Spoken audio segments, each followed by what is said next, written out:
Pernah nggak kamu bertanya, kenapa pulau indah ini disebut Bali? Apakah itu cuma nama biasa atau ada makna tersembunyi di baliknya? Di mata dunia, Bali dikenal sebagai Pulau Dewata, tempat liburan impian, pantai yang indah, dan budaya yang memesona. Tapi sejarah nama Bali jauh lebih dalam dari sekedar destinasi wisata. Di balik nama ini, tersembunyi warisan spiritual, budaya kuno, dan akar bahasa yang sangat tua. Dalam sejarah tertulis, salah satu bukti paling awal yang menyebut Bali ditemukan dalam prasasti Blanjong, yaitu batu bertulis yang berasal dari tahun 914 Masehi di masa pemerintahan Raja Sri Kesariwarmadewa. Dalam prasasti itu, pulau ini disebut sebagai Wali Dwipa. Kalau kita pecah, kata itu terdiri dari dua bagian, yaitu Wali dan Dwipa. Dwipa berarti pulau, sedangkan Wali berasal dari bahasa Sansakerta yang bermakna persembahan, pemujaan, atau upacara suci. Jadi, Wali Dwipa artinya adalah pulau persembahan. Nama itu bukan tanpa alasan. Sejak dulu, masyarakat di pulau ini memang dikenal dengan budaya upacaranya yang sangat kuat.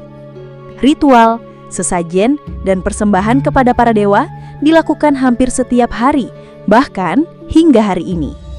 Bali menjadi salah satu wilayah yang paling konsisten menjaga tradisi spiritual nenek moyangnya. Disitulah letak kekuatan budaya Bali, yaitu keberlanjutan nilai-nilai sakral sejak berabad-abad lalu. Lalu bagaimana Wali bisa menjadi Bali? Perubahan ini sangat mungkin terjadi karena pengaruh pelafalan lokal dan penyederhanaan bahasa. Dalam perjalanan waktu, fonem W dalam Wali bergeser menjadi B yang lebih umum diucapkan oleh masyarakat lokal. Fenomena ini bukan hal aneh dalam dunia linguistik. Dalam bahasa Sansakerta, pergeseran fonem karena adaptasi budaya lokal sudah sering terjadi. Misalnya kata wajra menjadi bajra, atau wata menjadi bata. Masyarakat Bali sendiri meyakini bahwa nama pulau mereka bukan hanya label geografis, tapi juga menyimpan makna filosofis.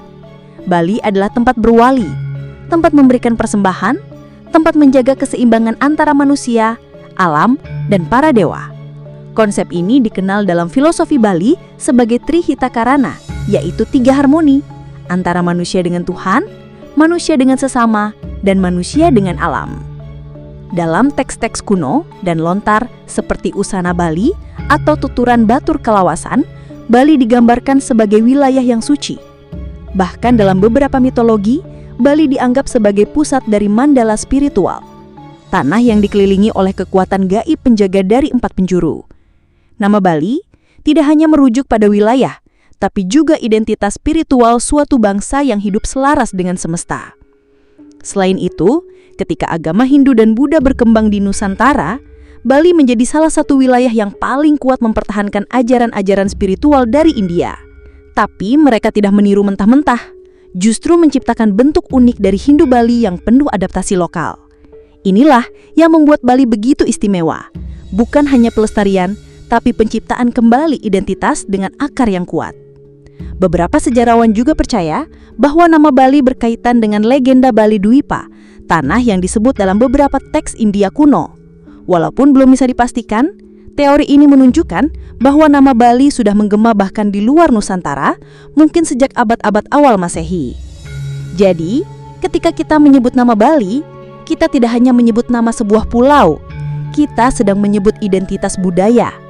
Kita sedang menyebut tanah persembahan, sebuah tempat yang sejak ribuan tahun lalu telah menjadikan upacara, keseimbangan, dan kehidupan spiritual sebagai nadi kehidupan sehari-hari. Itulah sebabnya, meski zaman berubah, Bali tetap memancarkan daya tariknya. Bukan karena hotel mewah atau pantai yang cantik, tapi karena nilai-nilai spiritual dan tradisi yang tetap hidup. Bali bukan sekedar destinasi, ia adalah warisan. Dan sekarang, kamu sudah tahu, nama Bali bukan hanya nama, tapi doa dan persembahan yang diucapkan sejak ribuan tahun lalu. Kalau kamu suka pembahasan sejarah seperti ini, bantu channel ini dengan klik like, komen, dan subscribe. Di sini, kita akan terus menggali sejarah, budaya, dan jejak-jejak masa lalu Nusantara yang luar biasa. Sampai jumpa di video berikutnya.